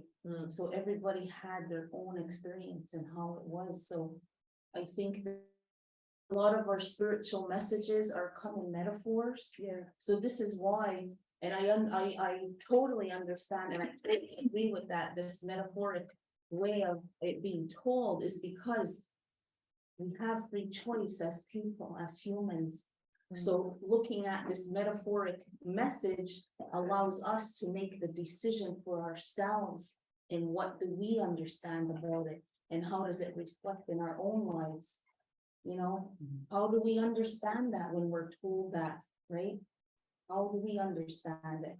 So for me, just knowing about our own creation story and other creation stories, you know, that I learned in studying in school too, that this type of metaphoric messages, that's basically what they are, you know, because metaphorically you can't take and say, oh, well, it really means this, right? Yeah. Because you have to bring yourself and connect to it, and then you could make meaning of it. Right? Yeah. Anyone else have a I was gonna say something else, no. question? Just like I'm teaching a course, making meaning of literacy, you know what I mean? How do you make meaning of it, right? And that all comes from within and the knowledge that you have. So if we had all those knowledge from the stars, right? We'd be like, oh yeah, I know that. No, right? But Yeah. we don't have it anymore, that knowledge, so. And I guess every time you hear it, like we start from when they're young, a child's not gonna understand what a CX is, but they know what dogs are. Yeah. And as we get older, we actually went through it, we could say, oh, okay, I can understand why it's described like that, right? So each time you see it, you're in a different step in your path and you might see it different or, you know. And maybe what do the dogs represent to us? That's what I mean, like, cause there's meanings, right? Like Yeah. we have symbols that sometimes represent certain things. Yeah, So I yeah. just didn't know if the dogs meant something and. Yeah, they definitely do, Where's the right? perspective of a man when it was taught to me to, she made a point Exactly. of making sure she didn't, skew my judgment of the story or anything. It's like you make up your own mind about what that means to, especially at this moment in your life. It could mean different things for a man, right? We don't understand that process of this. You know, Yeah, I had a friend- yeah, because he's telling her, right? Yeah. See, I already forgot about that. I had a Tuscarora friend, Whalen, and what he shared is from a man's perspective, the dogs represented loyalty and how that relationship that men have with their pets or men have, and they say that a long time ago that we had the men had real, well, not just men, but from his perspective, he was speaking of a man, had a real relationship with the animals, they're the hunters, so they have a different type of relationship with the animals. So that's what he shared with me. I thought, I thanked him, I said, no, go up, because from a man's perspective, it does make sense, you know. And maybe also from a man's perspective, right, when David was talking or Kyle was saying that, you know, in those constellations, the male figure is a protector, you know, and we use our animals as protectors too, right? If you have a dog, then he's a protector of me or my woman, no. But you know, it's like, that's our protector, so maybe that could be some type of symbolism to that as well. And David and Kyle keep saying that the constellations can have different meanings at different times in the story. So the dogs will have different meanings for different people, different times of the story. You Howie? Think of it too as like transition. When you go through any kind of transition or transcendence, there's pain associated with it. Yeah, and it teaches you to, like, for her, it was like to just continue with the responsibilities, even if it's painful or hard or difficult, and teaching you to be strong to get through those difficult times. Absolutely. Yeah. Yeah, it's awesome. Okay, so before we continue with the story, who are the main characters for part one, that first Skyworld Society? Skyworld, who are the main characters? Anybody? We have Tizu, Zerujes, Larundo there.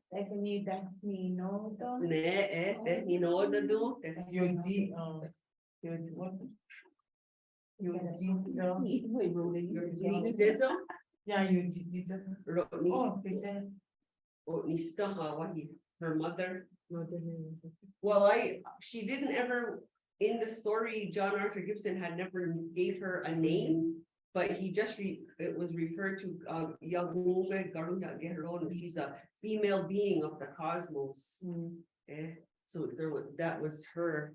So yeah, so do you feel like you got to know them at all? Those main characters? Yeah. Okay, cool. All right, so when we left off, Zizu was now pregnant. It had become customary that they slept together after the wedding. The wedding agreement was confirmed by the mother. Then it said it wasn't long, you could tell she was pregnant, and it was getting close to the time when she was going to give birth. So it says so now it's telling now having, he's gonna tell him what his dream was. And so this is what he said. Ne ungue yukiwaniza kse orihuio na yao tinahoda yukiwanizaku. He said, I dreamt that the people, they were to guess the meaning of my dream, and they were going to make it come to pass the meaning of my dream. So that's what he dreamt. He's telling her, this is what I dreamt, is that the meaning was told, it was guessed, and the people gathered, they actually made it come to fruition. Oya sundari walk the job, ne wadon you there. Tano awego nero nungue, wahunde nyonda ne ahuawaniza ge ne raru de. Ya unka de ago gwenyu ne ahuawanatsuria zenayawa ne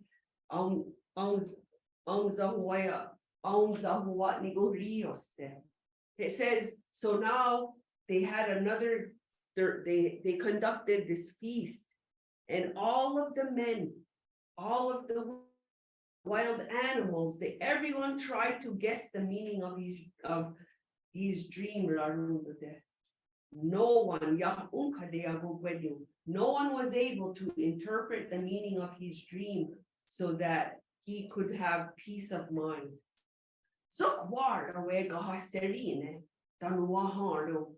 Then at that time, that leading light, sometimes referred to as a comet or a great meteor, or sometimes they say they associate it with a cat-faced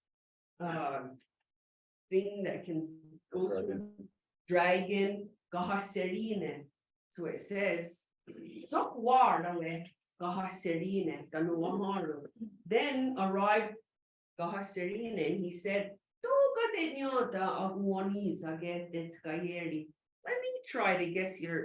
let me try to guess the right meaning of your dream. Or is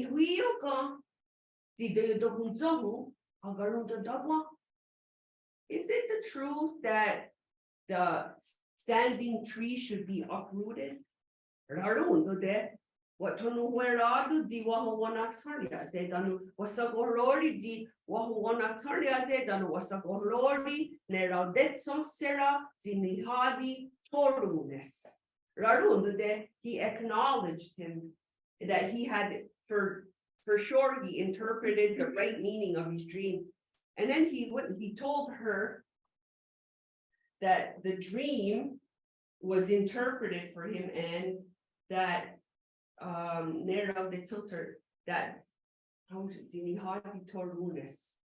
he told her, but he also told all of the people gathered that this is what the meaning of the dream was. Waharu, he said, Ongwahrori or the wheel did not hold on uwatetsa. Rodirundu Dagwa, don't know what Joro wanted, what was soon went. He said, I'm going to tell you the entire matter, the entire meaning of this dream. They had uprooted the tree, and there became a big hole. There was a big opening, like a hole. Oops, yeah, zitzoza hard. That at this hole, where there's this hole, where's this hole? Jagini danu poskatne wa ajaja. Yeah, they are go see don't do you. My wife and I, we sat together there at the hole, and her feet were hanging. At the opening of that hole, skatne. We sat there together and we ate there at the place where the uprooted tree was.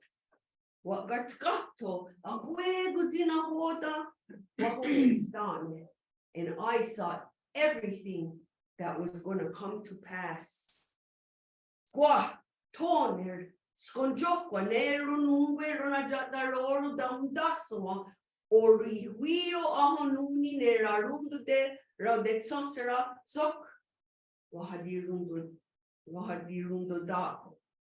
Right then at that time, the group of the gathered men, they began to put forth in motion the meaning of his dream, and they uprooted that tree. What Joru wanted, ne zinue ni mitsko de nerarundu de danonero rone. there became a cavern, a hole, right at that place where they two, Larundude and his wife, they were sitting. The Honatska,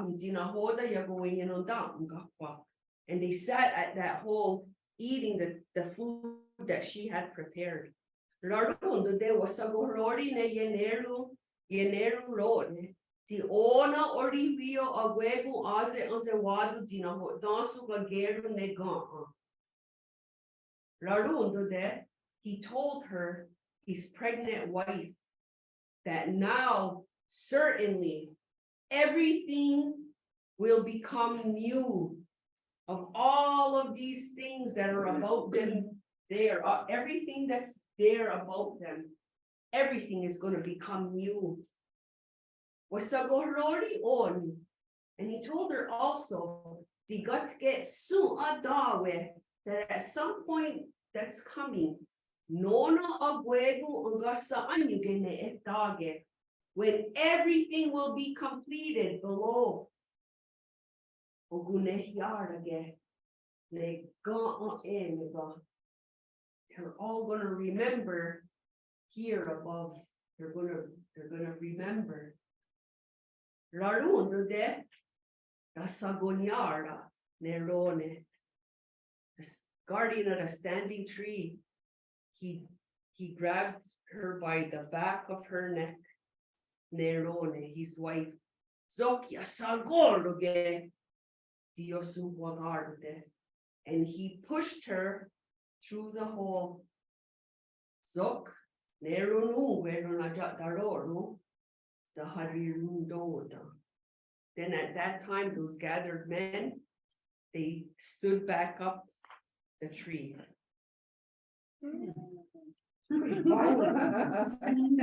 So there's. It was a conspiracy. Any questions, comments? He got her pregnant, got rid of her. They're not so long.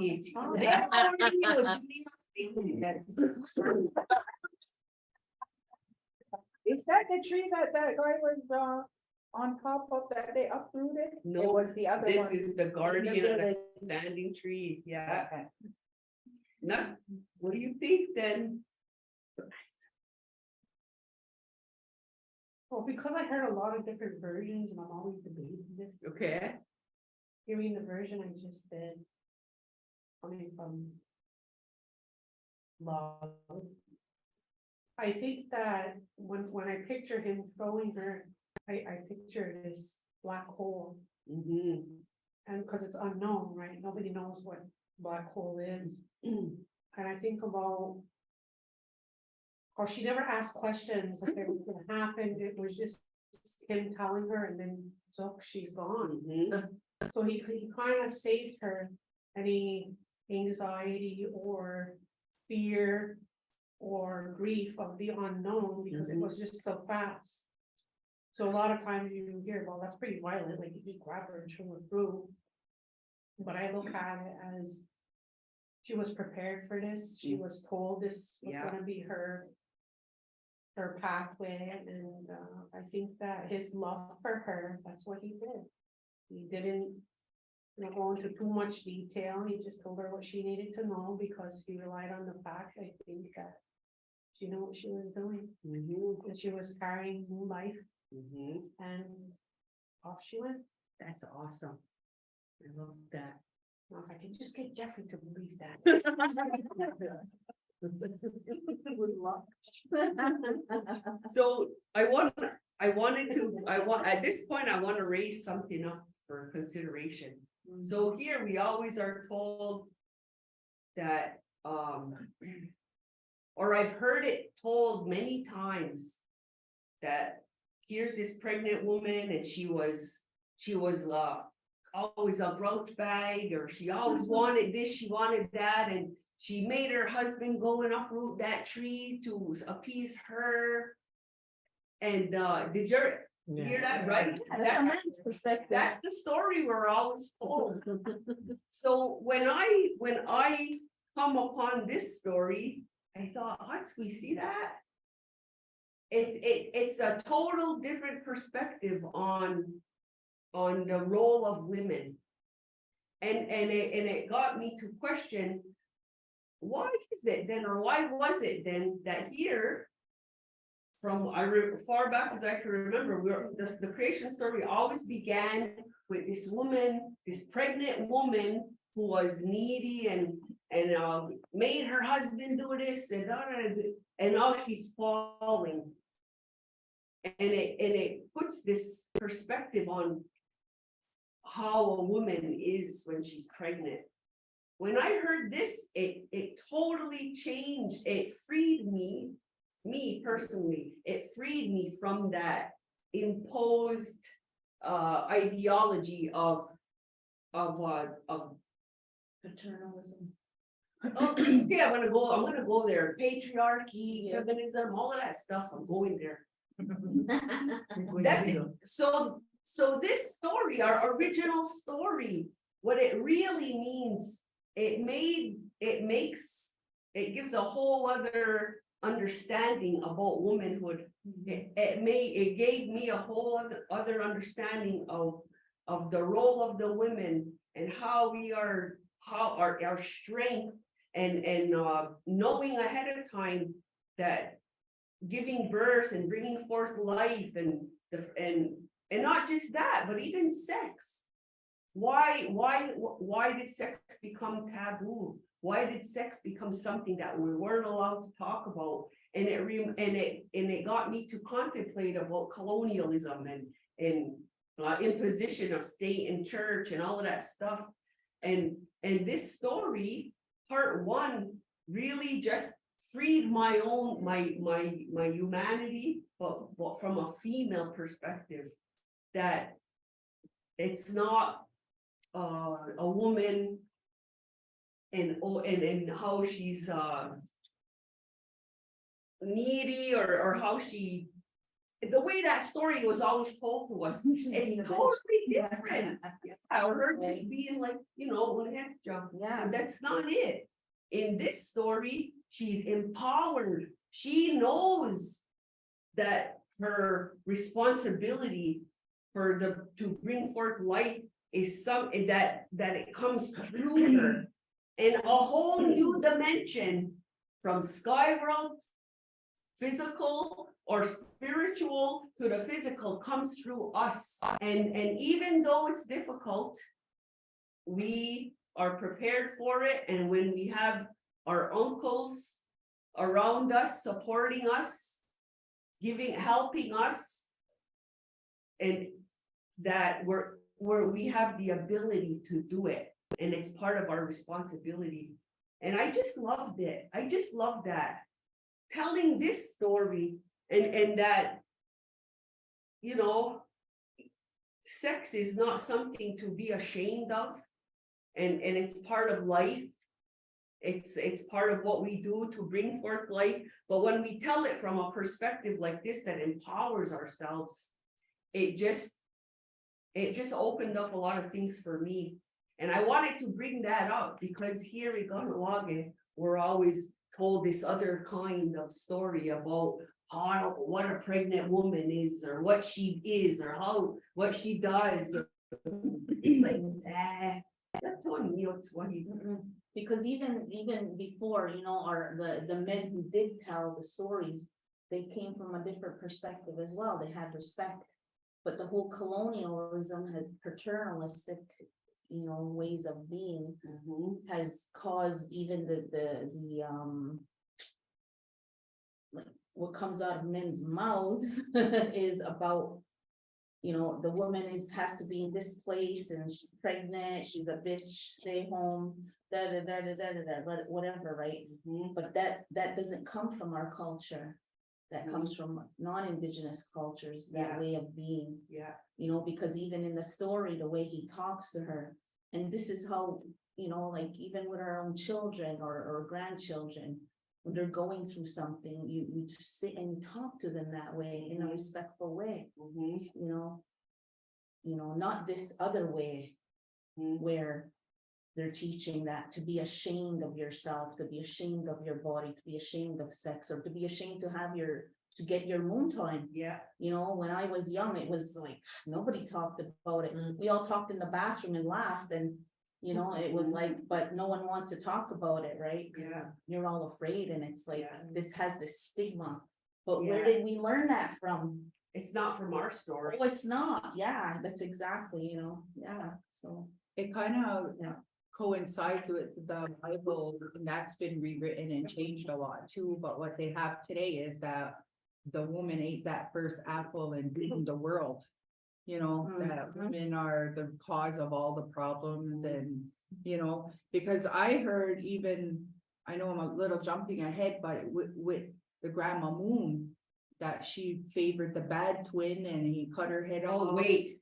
So Hold then that I'm like, thought. when I used to hear that, I'm like, but she's our medicine. We go to her for help. If she was bad, you know, why would we be getting her help and her helping us with our cycles and all of that stuff? So I always question that, like, persona of the women Yeah. being that first, you know, like Catholic thinking is that, you know, that women are below, that everybody who's born here is a sinner, that it comes from a bad place, that's why you're here. So because we're in Kahnawake, very influenced by the Catholic Church, lost a lot of our ways, relearning things that, you know, stories change through the time to give that, Yeah. follow that same energy Mhm. that women are, you know, all of these things. So that could be another, I like this version, like you Yeah. said, it's empowering. It is, reminds us who it's we us are and- taking back our power, our womanhood power. And it's interesting, oh my thing's gonna.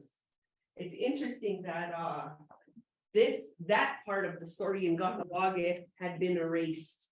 But now we're bringing it back, Wahid. Did I see somebody's hands up I here? mean, it was just, cause I noticed that we're still paving, right? Yeah. Just for clarification. Jeffrey does support me. We have awesome conversations around our dinner, especially when the uncles are there. Yeah. But I'm usually the only woman. So I can't wait till you come and have a dinner. We're debating all this. Oh, yes, You know, when Rhonda mentioned about the stories.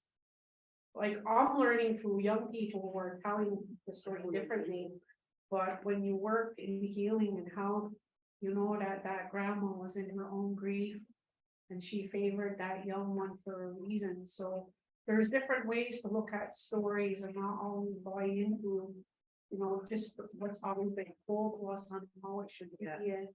And wait until we get to Yeah, know these, when we get into the second part, you're gonna see who actually is Grandma Moon yeah. and the perspective of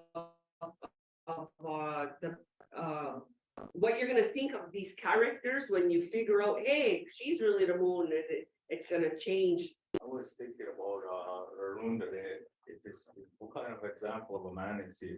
And you know, there's kind of a couple of ways he could have went with treating, you know, his partner, especially in, you know, when she gets burned by the mush.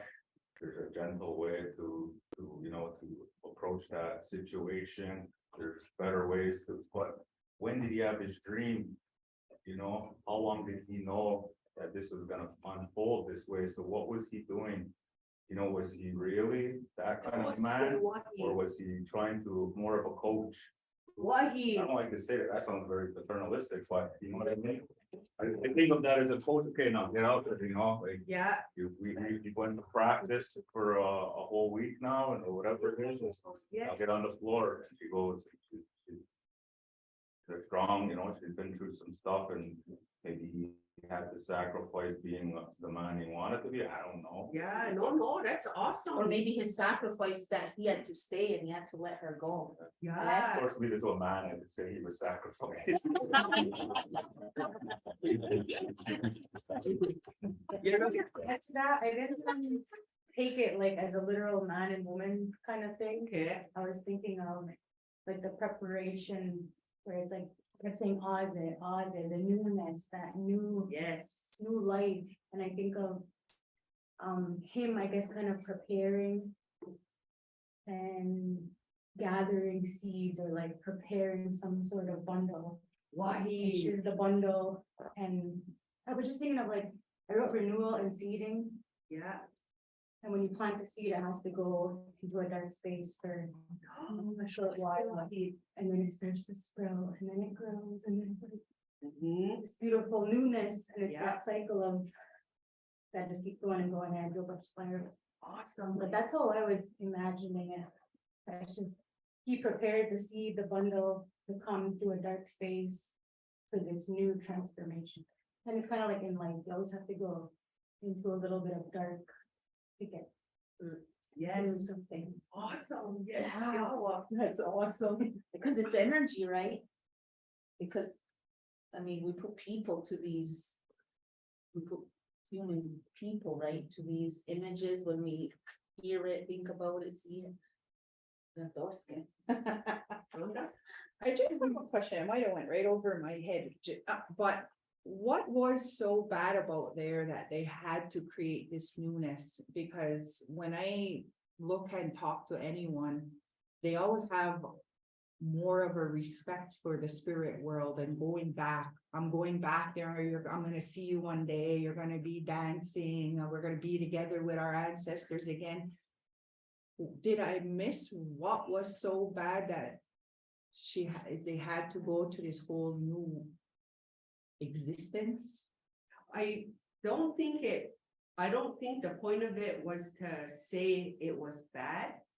The story starts with them saying there's some stuff going on, you know, and it's the first time that some of these things are happening. It's the first time there's death, and then first they're talking about dreams, and the dream is the Premonition. is the thing that kind of pushes forth the newness after this first death, right? So to me, it's and this is just what I take from it. There's the first time there's this death, first time it's ever gonna happen. They don't know what it is. What? No one is not what are you talking about? And then there's just the one at the top of the tree, and he starts telling her what's gonna happen. His body's gonna go stiff, all of it are gonna cry. They're started talking about emotion. So there's the first time they're experiencing death, and in the cycle of life, it's life, death, right? So now they're explaining, or to me, it was an explanation of that cycle of death and life. And then I think Kyle or David did that when they you know, That wheel. the wheel, and then and somebody, one of them put a line across in that in the constellations, and when you come down this side, it's talking about living or on the earth, and then when you came up, it was and it's telling us about that cyclical the cycle Of life and death. of life and death, of the dark and the light, and that's what it was to me. That's what I understood. It was explaining those things to us. It's That so renewal with the seeds. My understanding is there's sickness there. Because you hear people, when people pass, they say, well, you're not gonna be in pain no more, you'll finally go back, you don't have to deal with the body here. And well, actually, because it talked about you talked about like there were kind of poor, like there were sicknesses and stuff. no, Maybe. like when you say it says rodida, you would rodida, like because I think you weren't here on that day when we talked about this. So in our culture, when we and you think about Wahoonies at Zinahe a long time ago, when we didn't have Walmart, and we didn't have and we had to have a garden, and we had the women did the garden, and think of all what was going on in those times, and it was an interdependent relationship between the people. It wasn't the men here and the women there, or vice versa. It's an interdependent relationship. The women provided this, the men provided that, and with that working relationship, Owadu skana atanunya dan owadu ne owadu. Peace, that's what peace is, right? When you have everything you need, you're content, you find bliss in that. So now, they're saying that over here, there was a big group. They were all working like, you think about a big group, the implication is that there's a lot of support there. They're all helping each other to make this community go, or this, whatever happened. Over here, there was a small number.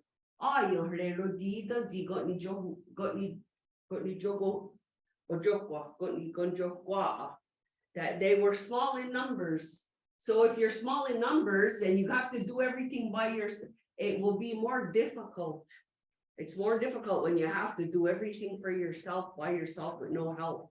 So they're talking about that. So again, there's all these metaphors, there's all these implications, working together, having big support, things maybe, and then here, but those, and then I think Kyle and David must have said it, or I think Wahianoru said it, and I heard somebody else say it, that when in the spiritual realm, because remember those ones in the small group, they were born within that call, Oniskeroda, they were born with that bag.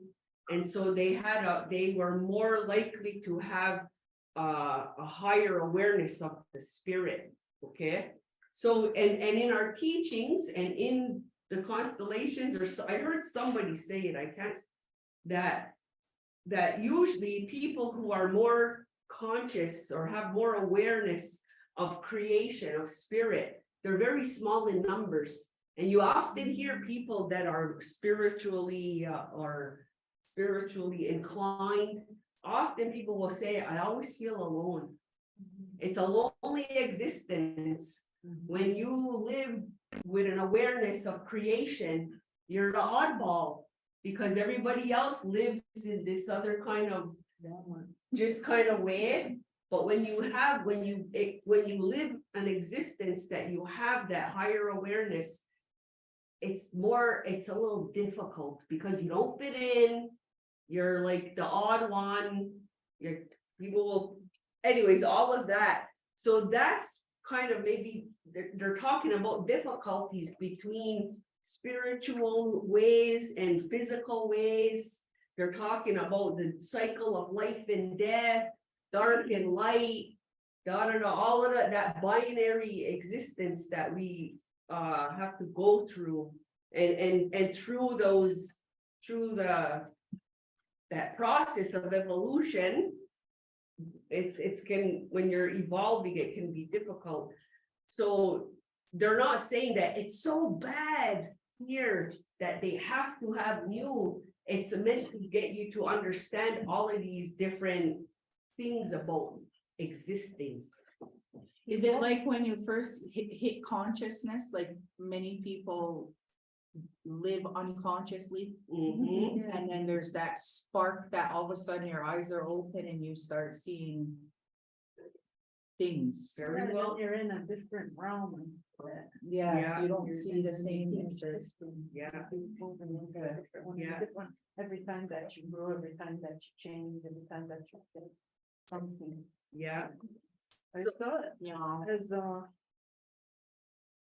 when he said he saw everything that was going to come to pass. This is how I interpreted it. I don't know, maybe I'm wrong, but that he saw life in the physical before she went to the physical realm. Like he saw her.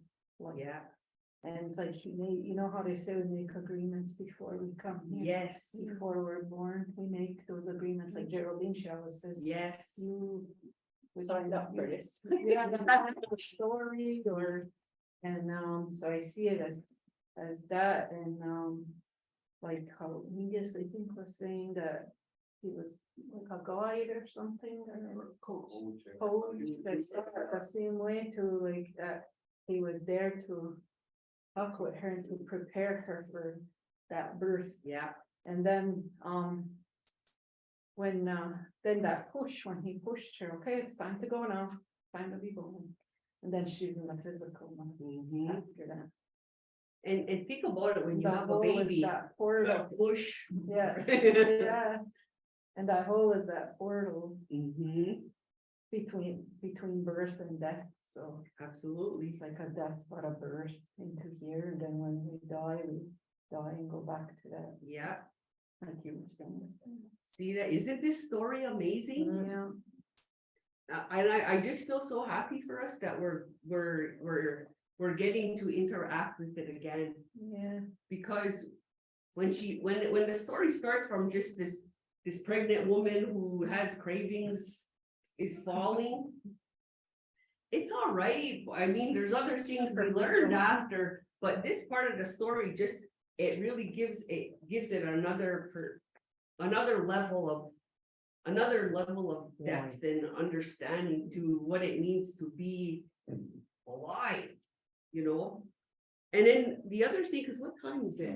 Yeah, the last thing I want to say before we go, the last thing he says to her, who remembers what is the last thing he says to her as he pushes her through? Does anybody remember? I don't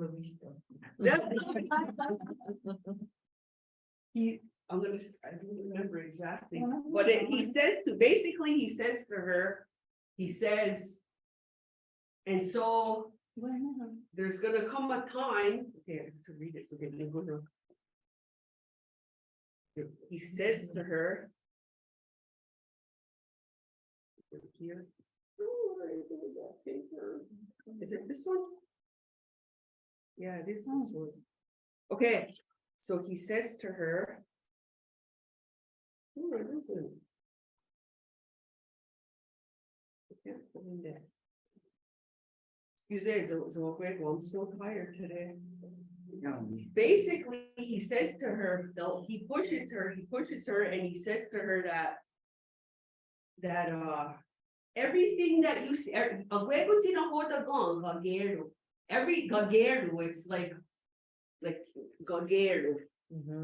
Okay, it's all there. Everything you see here.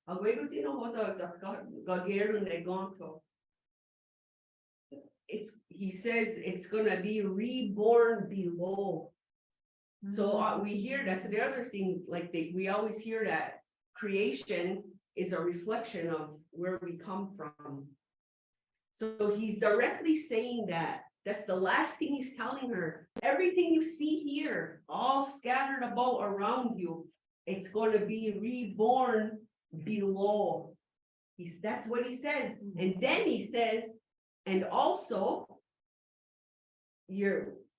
all of what's to come below, everything that's gonna come, he says, it's gonna come a time when they're gonna remember, they're gonna look up and they're gonna remember us. And look at us here right now. Holy shit. You know what? They say, wait, you know, I need this to create, it's going to have the for us not to get lost. I never really like before when I used to hear it, I didn't really understand it, but I'm that's getting our goosebumps. guide. Okay, I just got goosebumps all up my spine. Yeah, and that's the last very thing that so exactly what everybody is intuiting from this story is exactly what it means. I wanted to say something. Go ahead. About when we were talking earlier about interpreting stories, you can interpret it based on your experience or whatever. So all of our stories are like that. They're all up to interpretation based on your personal experiences. So I'm thinking somewhere down the line, somebody interpreted it in the way we hear it today, like the other versions. Yeah. That we maybe don't agree with anymore. Yeah. And now that's somebody who had some kind of a different perspective or negative experience, or like you said, colonialism. Yeah. Or whatever.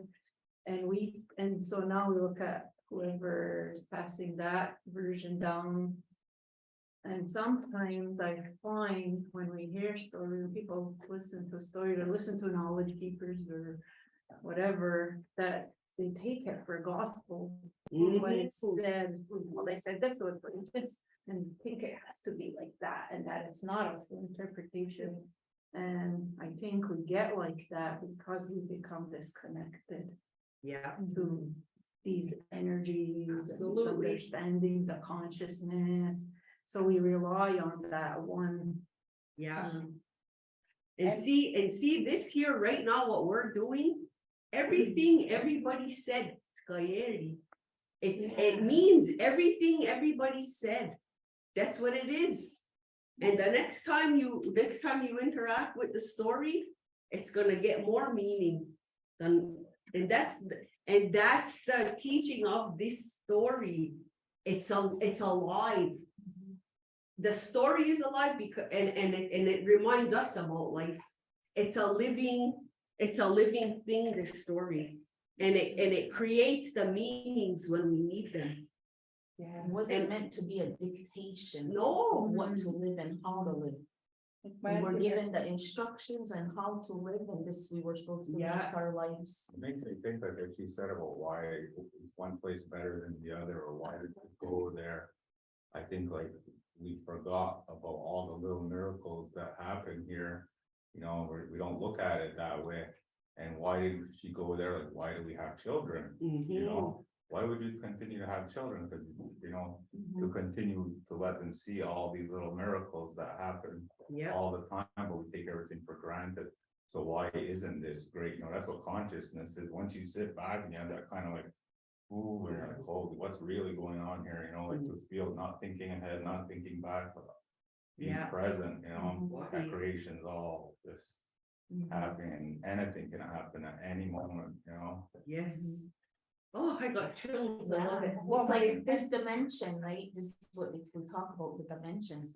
Maybe that's where And it all like happened, like right? we say that maybe bad things happen, but that's contrast, right? How do you know what's good if you don't know what's bad? Why? Right?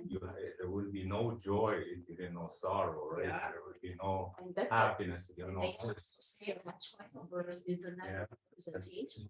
They're just scales, that. Yeah. We wouldn't have beautiful children, or we wouldn't consider our children so precious if they didn't come out in that. So what's better than that, right? You know? How great something is. Yeah, because of the struggle and how much, you know, the pain that we have to endure as women to birth a child, right?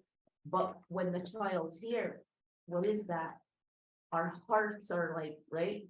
That's love. That's love. It's all about love. That's all it really is, eh? So next week, part 2. I want you to go away with this. Think about this. It doesn't say create, it doesn't say there's like this man in the clouds type of thing. He created and creation. What it's saying here is, and listen, this is a big thing here. Part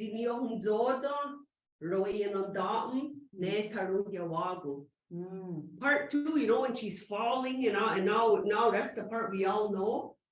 What John Arthur Gibson is telling us, this is saying that the earth that Taruhiawagu readied.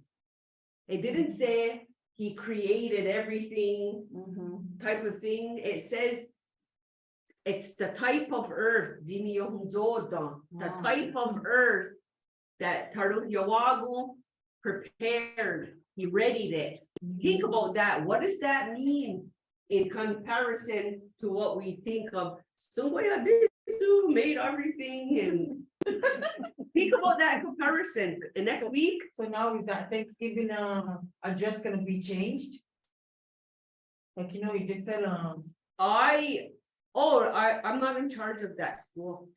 But the one that I did, it is changed already. But that means why it means the one that, like the one who made your body.